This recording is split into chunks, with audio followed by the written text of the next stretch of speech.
Welcome back to SoraTrades.net. What an amazing week this past week in our trading room. And this week coming up is setting up to be an even better week, with several stocks setting up very nicely.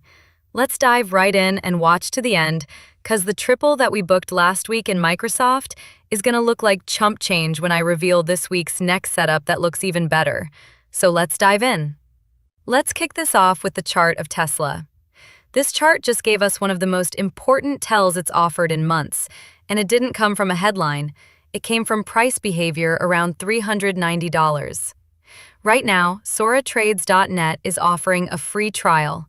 No obligation, and you can cancel online at any time. Get our options trades in real time as we place the orders. Last week, we booked 1,257% in cumulative gains. Don't expect that every week, but we do have a consistent 92% win rate. Yeah, 92% is a lot. I know.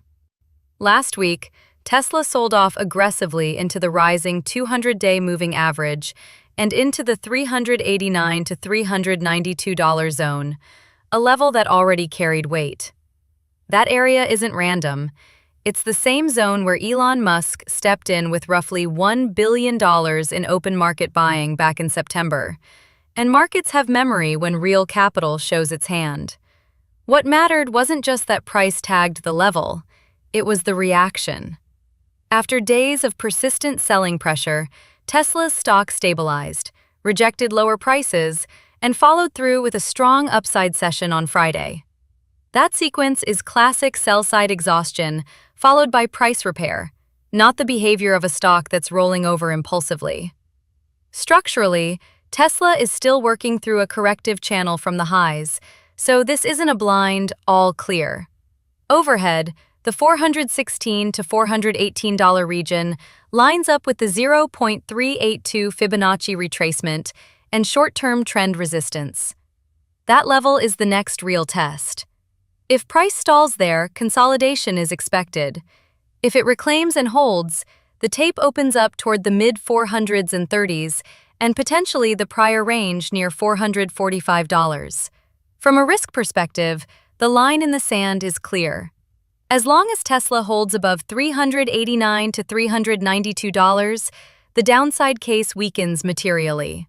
A loss of that level would put the focus back on deeper retracement targets.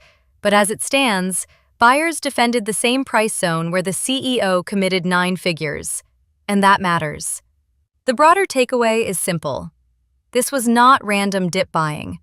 This was location-based accumulation, confirmed by price response. We don't need to predict, we just need to react.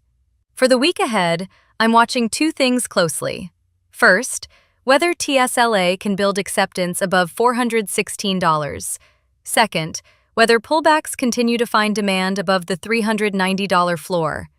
If those conditions hold, the path of least resistance shifts higher.